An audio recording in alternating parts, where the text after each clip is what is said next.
Welcome to another episode of PMTV Feel the Game, and we want to tactically break down Spain versus Portugal. Remember, this is round of 16 clash happening today. Both teams coming from Europe, they are neighbors. Spain being the European champions and Portugal giving their last dance for Cristiano Ronaldo. Now, this clash is one of the most anticipated in the round of 16, one of the biggest that we may say can be the finals. I'm joined by my co-host here, Mutie. Aniaje? Kofiti? Sijakuona siku nyingi ndugu yangu. Naona tu usingizi kwa macho bana. Umeenda tu hiding zone. Hizi games za US zinatutesa. So it's European champions versus Nations League champions. Yeah, both are my teams, man. So utasupport nani leo? Gigi na mwenye anaweza shinda niendelee nayo. Unajua tuko na hizi simu tunapeana hii wiki. Yeah, so you can head on to play master bet on your favorite team.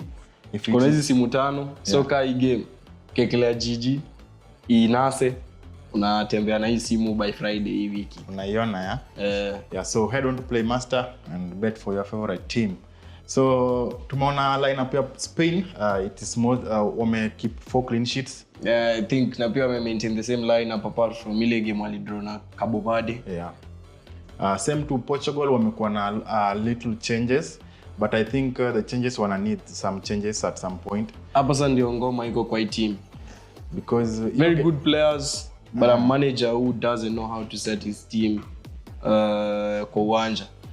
Yeah, so when you wanacheza sometimes unashangaa, Portugal wako na good players lakini nothing is coming out. For instance, game ya Croatia, I think tume replace Vitinha hapa na Ruben Neves. Vitinha hataki kuchukua risks. Same to Neves. I remember these are players who have been playing for PSG. They won the Champions League 2 times in a row. But I feel like having in PSG, they have Dembele who's a 9, Due and Kvaratskhelia. These are guys who usually drop and come to collect the ball. But now you change the tactic to the Portuguese side. Neto doesn't drop back to collect balls. Conceição doesn't drop back. And the moment they drop, tunaanza kusema Ronaldo is washed. Yeah. Which might not be true. So the problem is there was no chemistry between Vitinha, Bruno and Neves. So the reason why I think we've opted for this Neves guy, Ruben Neves, experience, he's a risk taker, he can handle big games, and he is the kind of player who's needed in this game. Your take about this Portuguese team? I think when you mention the two, Vitinha and Neves, if you look at the partnership between these three, from the first game, hawajaingiana, and that is what costed them against Congo. That is what costed them against Colombia. So I think it's time to rest Vitinha. Neves should start. Hata ukiangalia hiyo game venye alikuja, Uzbekistan pia alicheza na pia Croatia alicheza bagoni. Yeah, so hata ukiangalia hiyo game ya Croatia, when Neves came in, at least the midfield now ilikuwa relaxed a bit. And so I think they need that. Ukiangalia game yao na Croatia, Cancelo alikuwa ana drop na Nuno Mendes, walikuwa wanakuja sana and walikuwa wanaleta crosses kwa box for Ronaldo. And there is a ball that Ronaldo missed that in the first half. Yeah, in the first half that I thought, wow, this one should be in. So I think for them to beat Spain, they'll need a lot of masterclass and tactics wazidi Spain, because tunajua Spain venye unasema wanacheza triangle sana na game yao ni tiki-taka, possession ball. Same to Portugal, but now Portugal need more of side passes without going deep into the opponent's half. Now, do you think, in terms of the wing backs, do you think Portugal need to put more crosses in the Spanish 18-yard box? Yes, because Ronaldo, tunajua Ronaldo aerial balls is sure bet. But now tunajua amecheza na Laporte Al Nassr. So Laporte knows Ronaldo in and out currently. In and out. Anajua Ronaldo balls za aerial atakuwa hivi na hivi. Na wanajua very, very well that crosses zinakuwa zinakuja kwa box. Tunajua pa huku basi. He is one of the youngest defenders, lakini pia aerial balls is so good at defending. So I think they'll need Bruno more to break the defense. Spanish defense. Yeah.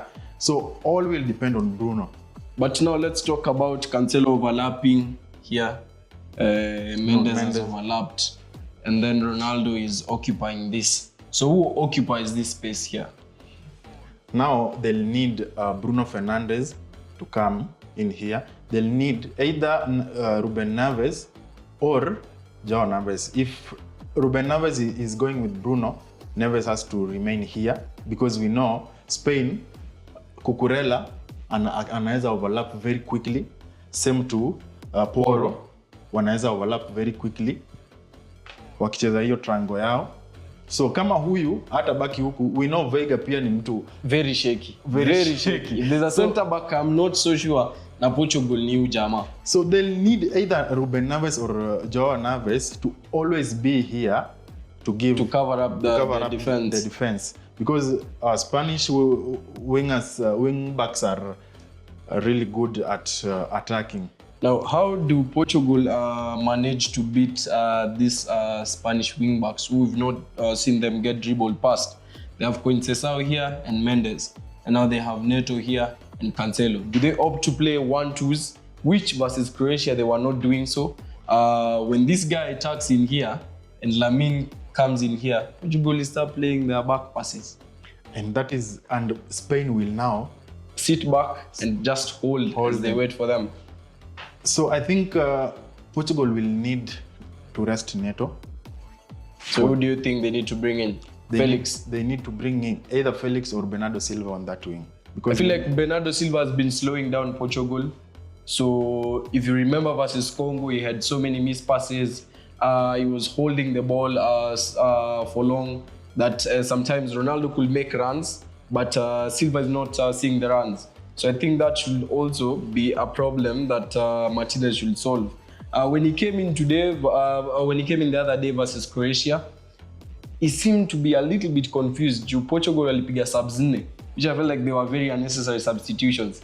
Any little team, Portugal wangeongezwa bao. And I think there was no creativity when Silva came in as a 10 because nilishangaa sana Bruno kutolewa. But also, I think they need to start Leao here. Decision making za Leao kidogo. He is one player who in terms of pace, akona mbio, everything, he'll do everything. Lakini akifika final third, we know Conceição is one fast winger. So I think they'll need him in the second half to beat Porro. That's in terms of pace. Yeah.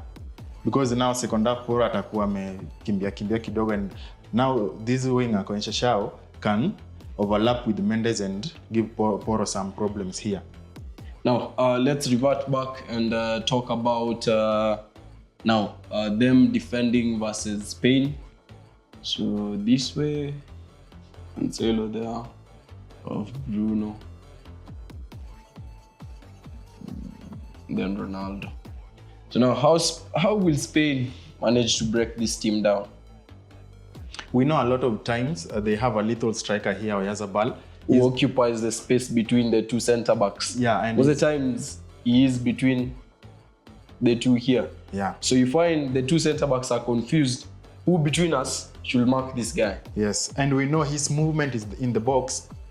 Anajua sana movement zake in the box. So we know Baina will always be here. We know Cucurella atakuwa na overlap. And we know pia Pedri. But that's the triangle I've been talking about. That's the triangle they always form. Now on this side, Olmo here, Porro overlaps, then Yamal. That's another triangle. Portugal will have to do a lot of defensive work here. And tumeona defense yao, these two guys, their partnership is not really good. Rodri atakuwa na kabiliana hapa. So if Costa atakuwa na punch balls, they'll fall on Rodri. So I think Portugal will need a lot of...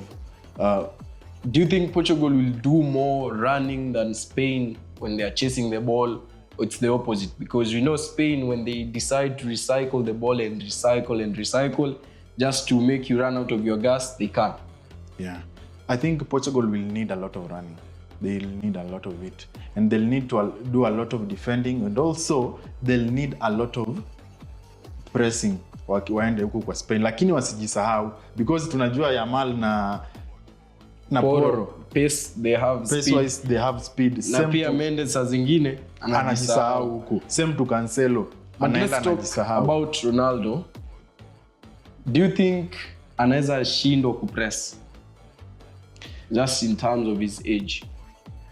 Tumeona a lot of games he is not defending a lot. Anatembea tu huku so huyu jamaa atakuwa hapa already wako less. Yeah.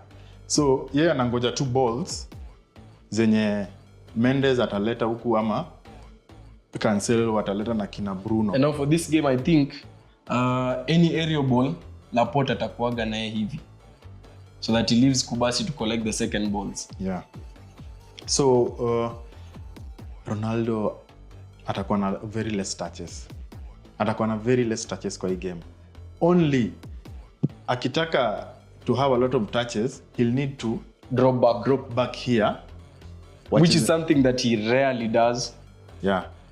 He needs to drop back and play 1-2 with Bruno and Ruben Neves wakienda. But he rarely do that. So itakuwa ni a lot of work for Portugal's midfield. What's your prediction for this game? They are both my teams. I love both of them. But I think... who's going home? I think Portugal are going home, man. The way they've been playing is not really convincing. And tunajua Spain, they are a threat. And they have everything to go and take it. So I think Spain might beat Portugal 2-0. Also, me as an hater, I think Portugal, it's time to go home. And happy retirement to this guy. He has given us good moments. His sister announced on Friday that he will be retiring after this World Cup. 41 years, 6 World Cup appearances. It's quite a legacy. And also he got his first knockout goal on Friday morning. So let's hope and see whether he can get more goals. Just to remind you, this week we have 5 smartphones to be won. We may have one, Audi has one. We've already told you about our predictions, so just go to our website, that's playmaster.co.ke. We have a lot of things to be won. We have also a casino, we have a spin wheel, so you can just go there, deposit. Bet responsibly as always, and you can bet with as low as 1 shilling. Just lastly, to remind you, keep it here, keep feeling the game, and this is PMTV Sports. See you.